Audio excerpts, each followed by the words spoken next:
প্রায় ৫৮ বছর পর আবারও ফুঁসে উঠল যুক্তরাষ্ট্রের ধনীদের সন্তানরা। শুধু ধনী বা অভিজাতদের সন্তান নয়, ক্ষোভে বিক্ষোভে ফেটে পড়া এই তরুণদের বেশিরভাগই আমেরিকার সবচেয়ে সেরা নাগরিক দাবি করা শ্বেতাঙ্গ বা সাদাদের সন্তান, যারা লেখাপড়া করে যুক্তরাষ্ট্রের সবচেয়ে নামিদামি ও ব্যয়বহুল শিক্ষা প্রতিষ্ঠানে, যেখানে সন্তানদের লেখাপড়ার খরচ যোগানো কেবল বিপুল পরিমাণ অর্থ সম্পদের অধিকারী বাবা মার পক্ষেই সম্ভব। আর তারাই নাড়িয়ে দিল যুক্তরাষ্ট্র তো বটেই, গোটা বিশ্বকে। গেল ৭ মাসে যা পারেনি বিশ্বের আর কোনো দেশ, আর কোনো মুসলিম দেশের তরুণরা, সেখানে খ্রিস্টান সংখ্যাগরিষ্ঠ যুক্তরাষ্ট্রের শিক্ষার্থীরা দেখিয়ে দিল অসহায়, নিরীহ, নিরস্ত্র মুসলিম ফিলিস্তিনিদের পক্ষে কিভাবে দাঁড়াতে হয়।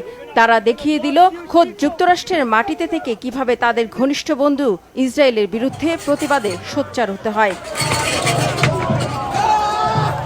দশকের পর দশক ধরে ইসরায়েলিরা জোর করে ফিলিস্তিনিদের ভূখণ্ড ছিনিয়ে নিয়েছে, প্রতিনিয়তই হত্যা করেছে নিরীহ নিরস্ত্র মুসলিম ফিলিস্তিনিদের। সেই দখলদারদের বিরুদ্ধে এতটা ক্ষোভ বিক্ষোভ হয়নি এর আগে বিশ্বের কোনো দেশেই। সেখানে ইসরায়েলের ঘনিষ্ঠ মিত্র খোদ যুক্তরাষ্ট্রের মাটিতে নিরীহ ফিলিস্তিনিদের পক্ষে এমন রণক্ষেত্রের চিত্র তৈরি হবে তা বোধহয় অকল্পনীয় ছিল সবার কাছে, এমনকি মার্কিন রাজনীতিবিদদের কাছেও। যে যুক্তরাষ্ট্রের প্রত্যক্ষ সমর্থন, আশকারা আর অস্ত্র সহায়তায় গেল ৭ মাসে ৩৪,০০০-এর বেশি ফিলিস্তিনিকে হত্যা করেছে ইসরায়েল, তাদের বিরুদ্ধে ক্ষোভে এতটা ফুঁসে উঠবে মার্কিন তরুণরা, বিশেষ করে দেশটির ধনীদের সন্তানরা, তা সম্ভবত ধারণারও বাইরে ছিল।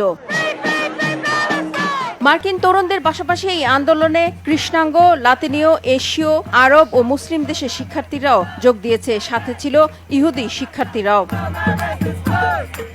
ভিয়েতনামের উপর যুক্তরাষ্ট্রের হামলার প্রতিবাদে ৫৮ বছর আগে যুক্তরাষ্ট্রের যে দামি বিশ্ববিদ্যালয় কলম্বিয়া থেকে শুরু হয়েছিল বিক্ষোভ, এতগুলো বছর পর ঠিক সেই বিশ্ববিদ্যালয় থেকে ১৭ এপ্রিল শুরু হয় আন্দোলন। দ্রুত তা ছড়িয়ে পড়ে আরেক নামি দামি বিশ্ববিদ্যালয় ইয়েল সহ পুরো যুক্তরাষ্ট্র জুড়ে। Texas, California, Georgia, North Carolina, Utah, Virginia, New Mexico, New Jersey, Connecticut ও লুইজিয়ানার ক্যাম্পাসগুলো সহ অন্তত ৪০টি বিশ্ববিদ্যালয়ে ছড়িয়ে পড়ে ফিলিস্তিনে যুদ্ধ বন্ধের দাবিতে প্রতিবাদ বিক্ষোভ।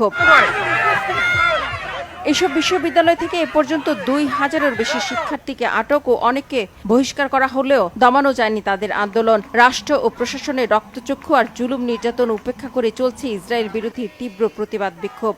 তাদের দাবি, বিশ্ববিদ্যালয়গুলোতে ইসরায়েলের সাথে সম্পর্কযুক্ত সামরিক অস্ত্র প্রস্তুতকারক এবং প্রতিরক্ষা ঠিকাদারদের কাছ থেকে অর্থ সহায়তা নেওয়া বন্ধ করতে হবে। লকহিড মার্টিন এবং রেথিয়ানের মতো যুক্তরাষ্ট্রের শীর্ষ অস্ত্র কোম্পানি যারা ইসরায়েলকে অস্ত্র দিচ্ছে, তাদের সাথে বিশ্ববিদ্যালয়ের সম্পর্ক ছিন্ন করতে হবে। ইসরায়েলের সাথে সম্পর্কিত কোম্পানি এবং ব্যক্তিদের বয়কট করারও দাবি মার্কিন তরুণদের। এই ক্ষোভ বিক্ষোভ ইঙ্গিত দিচ্ছে যুক্তরাষ্ট্রের এই নতুন প্রজন্ম ইহুদিদের কথায় বিশ্বাস করে না। মূলধারার পশ্চিমা গণমাধ্যমের উপরও তাদের আস্থা নেই, যারা ইসরায়েলের পক্ষে খবর প্রচার করে। তারা বিশ্বাস করে ফিলিস্তিনিদের হত্যা করে তাদের নিশ্চিহ্ন করে তাদের ভূখণ্ড দখল করে নিচ্ছে বর্বর ইসরায়েল। বলা হচ্ছে মার্কিন এই নতুন প্রজন্ম তাদের পূর্বসূরীদের মতো অন্ধ নয়, তারা সত্যকে পরিষ্কার করে দেখতে পাচ্ছে এবং নিজেরা স্বাধীনভাবে মত প্রকাশ করতে পারছে।